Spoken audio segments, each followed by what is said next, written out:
This is a very in-depth and detailed video where I share with you guys how I look after my faux locks with the health of my hair in mind, with length retention in mind, and of course, we want to make this as easy as possible. Girl, I'm a lazy natural. We're going to talk about cleansing, moisture, scalp care, reties, mending your locks, because sometimes the people that install your locks don't know what they're doing. And of course, we're going to talk about this growth because this is less than 6 months, y'all.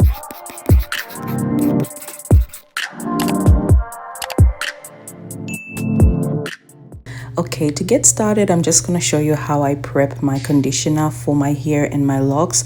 I do go ahead and find a cheap conditioner and just dilute that with warm water. The reason I'm doing that is so that the conditioner can penetrate the hair better and that it's sufficient for both the hair and the locks. I will be conditioning the length of my locks this time because I've been using a clarifying shampoo that has been a little bit stripping, so even the locks feel extremely dry. So I just put about maybe quarter or half of the bottle of the conditioner into the warm water and just mix it vigorously because I don't want the particles still in there because they could get stuck in the hair and just build up, if you know what I mean. So I really like it to be well mixed, well dissolved, so to speak, and then I'll be all ready. I know it's got suds, but I promise it's a conditioner. So I'm using this clarifying shampoo. Of course, I'm using the Aussie Moist conditioner. I might go ahead and use a leave-in and an oil, but we'll see how wash day will go. If I do find that the conditioner is sufficient, I won't go ahead to use this spritz conditioner, leave-in conditioner, and I'm going to use a serum as the oil. So this is one from Mayel. It's very light, and I'm going really light products because I don't want build up. Right now, I'm just showing you my very rusty, crusty, dry, crunchy locks, girl. It's been 14 days, which I shouldn't really go this long, but life happens. As you guys know, I'm a mama, I'm busy. And unfortunately, this hair is very, very dry. That lock actually fell off. And we'll talk more about all this as we go further down in the video. But you really don't want your locks to get dirty or get this dirty because dirt gets trapped at the knot with the lock. And that can be a cause for a lot of buildup and also breakage when it comes to taking down the hair. So first things first is to saturate the locks. As you guys know, I am big on saturating the hair before you go ahead to wash it. Same goes for extensions, and of course I am doing this because I actually want all this goodness, hydration, warmth to actually reach my real hair, which is inside the lock, which can be challenging, but I definitely believe that the methods that I'm using are effective to do that for me. I don't know if you can tell through the video, but my water is actually steaming. It's pretty hot. I like it pretty warm, and the reason for that is because I want the cuticle to be raised to allow the hydration to go inside the hair. The first wash, I just concentrate on the scalp and maybe mid of the hair because that's where I'm actually trying to cleanse the most. And then for the second shampoo, I would usually then go in with my ketoconazole shampoo, but I don't have that, so I will use the same shampoo from Herbal Essence to go ahead and cleanse.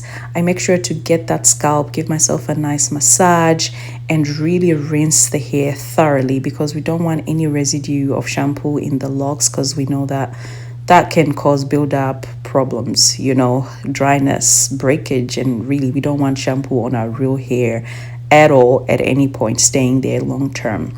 So once the hair is nice and clean, I will go again the second time, and this time I am washing root to tip. So from my scalp all the way to the tips of the locks. And I really love that I'm able to do this because it just gives me that feeling of just cleanliness throughout from my scalp and throughout the lock.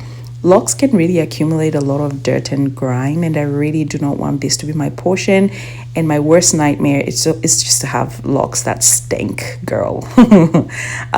Locks have got a reputation for just, accumulating dirt or just being dirty or maybe not easy to cleanse. However, for myself, I just make sure that I cleanse very well and rinse very well, root to tip, to make sure it's all clean, smelling good, no dirt, and really fresh. After a thorough rinse, and this is still with very warm water, I go ahead to apply the conditioner.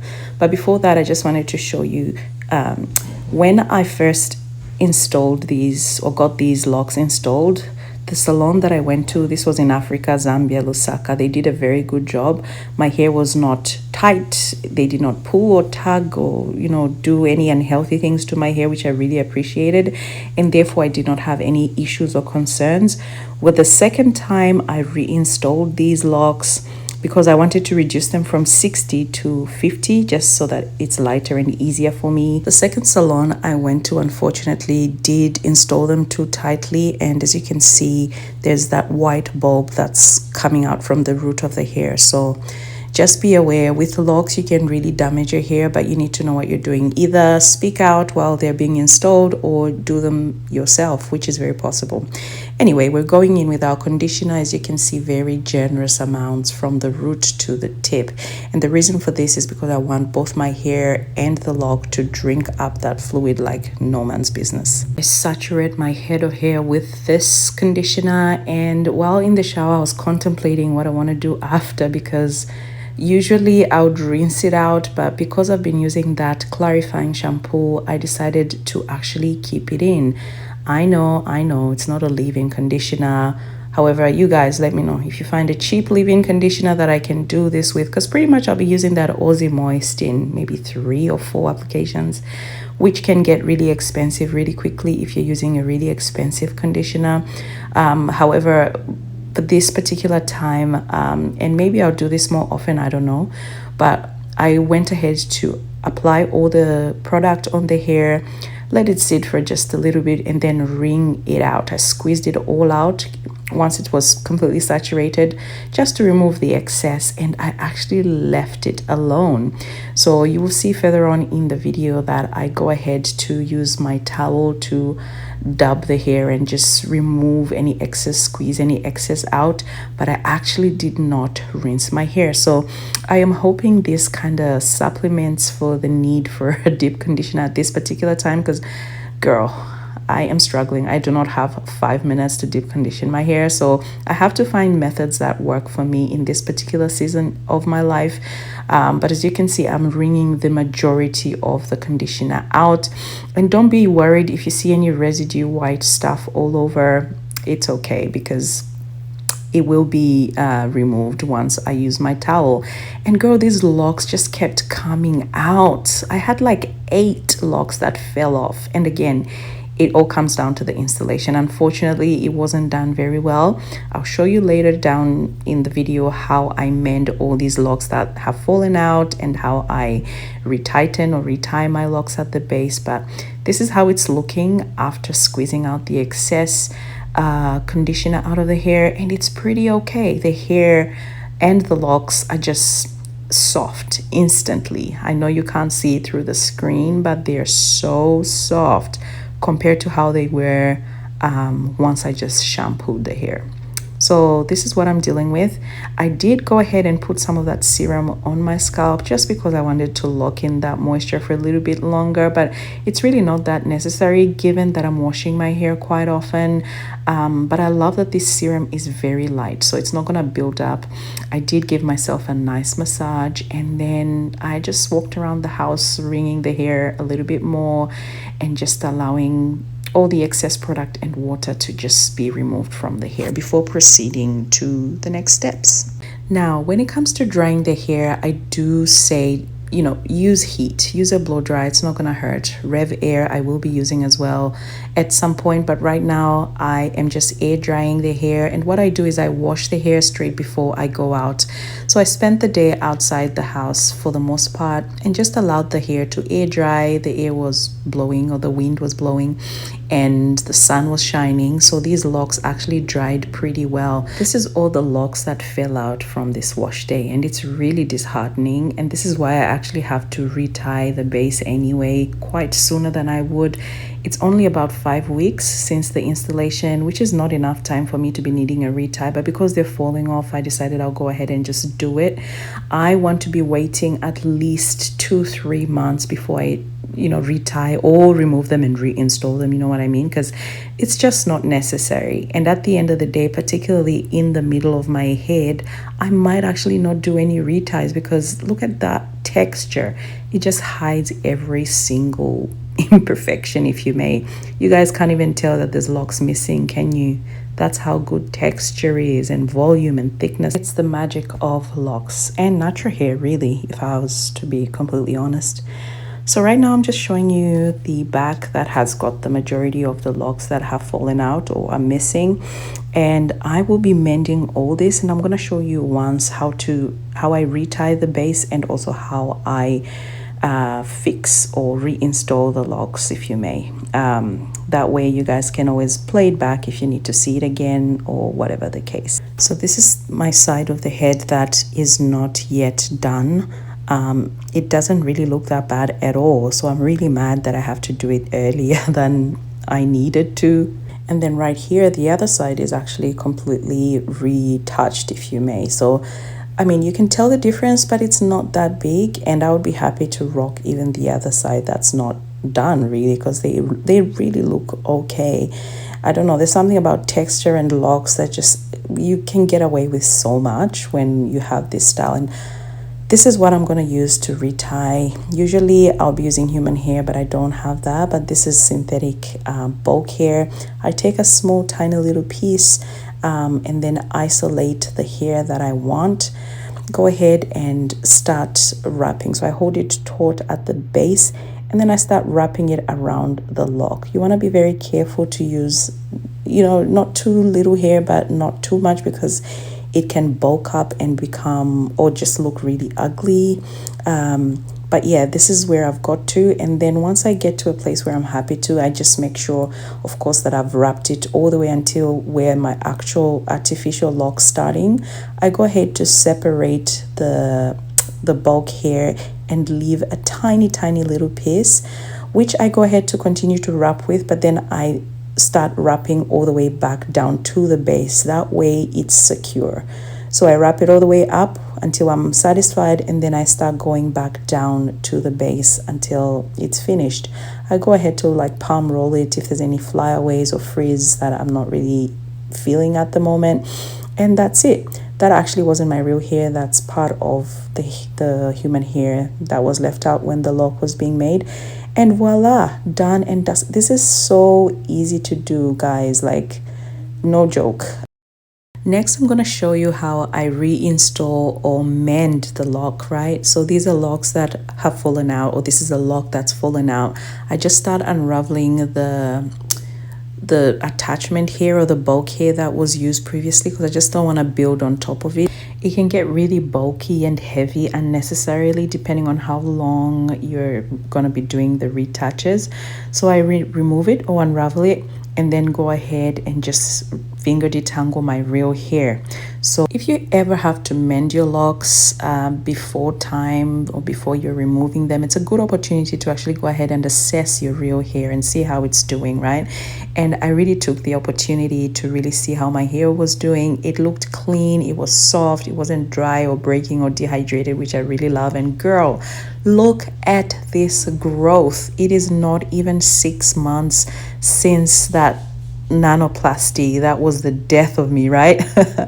But girl, look at the growth. It's so encouraging. I love the texture. You can see that shrinkage coming through. I love the rate at which my hair is growing, and I'm excited to see what the future holds and just to really get into my natural hair once again. So super excited. Okay, back to reality. I go ahead to twist the hair. Now you can leave it as is, you can braid it or twist it. I choose to twist because it's just easier.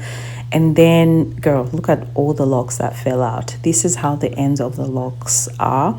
And depending on how your locks were made, some are made in the same length, mine weren't. So I kind of had to see and gauge and assess to see the length of the lock that's required for any particular portion of my head. Do you know what I mean? So as you can see, some, you know, looks shorter but can work. Others are super short and can't work at all. So you kind of want to make sure that you gauge them. Like that one's super short, so I wouldn't use that one there, but a longer one, or you know, that kind of size will do okay and will blend in with the rest of the locks. So I go ahead to feed a crochet needle into the lock, not too far ahead, but you know, maybe the length of your hair or shorter, just depending. There's so many ways of installing faux locs. This is the method that I use to install versus mend my ones. And I go ahead and just hook my real hair, close the crochet hook, and pull my hair through. It's pretty simple, straightforward. Anyone can do this. You just need to get a hang of it. It does require some, tact and skill, but it's easy to learn. Once that's done, I don't want my hair sticking out, so I do the same thing and feed the crochet hook into the lock, hook my real hair, close the crochet hook, and then pull it through. Once all of your real hair is hidden within the lock, you want to go ahead and grab your bulk hair, whether synthetic, human hair, whatever the case. Grab that piece of hair and then start to tie the base. Okay, start to wrap the bulk hair around your real hair, and this just allows you to secure the hair. So you're dealing with three portions of hair here: the bulk hair, the lock, and your real hair. So at the base, you want to try and start really reinforcing those three pieces of hair together. So back up a little bit. Once you hook the bulk hair, you want to pull it through the lock, and you want to grab one piece and pull it all the way through. That way you kind of have the bulk hair on either side of the lock, if you may. Once that's done, you pull the bulk hair, all the way through until you've got a little tiny piece left at the base, and that's when you actually start to reinforce at the base. So you start wrapping that hair around your hair, around the lock, and around itself, around the small little piece that you've left out, if that makes sense. And once you get to this stage, it's the same as just refreshing your base. As you've seen previously, it's just wrapping the little hair around until you like the firmness, the security that it has. Make sure you wrap all the way up to where your actual lock is. That way it does not fall off like mine are, right? And once that's done, you want to, if the hair is super thick, as in the wrapping hair, if it's too thick, you want to cut it again and wrap it all the way down to the base so that it's secure. So you're wrapping up and you're wrapping down and you're wrapping up and wrapping down until it's nice and secure. And that's it. I like mine to be, kind of like an on purpose, not seamless look, if you know what I mean. Some people like it smoother at the base. I don't. I kind of like this rough kind of look at the base because I feel like it blends better with the rest of the lock. And once that's done, you have just reinstalled or installed a faux lock for yourself. This is a great style for people that are on a budget, people that are busy, people that want a lazy lifestyle when it comes to their hair. Stress-free, looking put together all the time, can hide damage or locks that are not perfect, right? Just all-round style that works with type 4 hair, kinky hair. And the good thing is you'll be able to cleanse your hair, condition your hair, and grow your hair in these. Of course, there are disclaimers, particularly around installation, the care, the takedown, because any protective style can damage your hair. So you need to know what you're doing around those particular areas of the style. And that's it for this video, guys. I hope you learned one or two things. Let me know if you have any questions in the comment section below. I'll see you in the next one.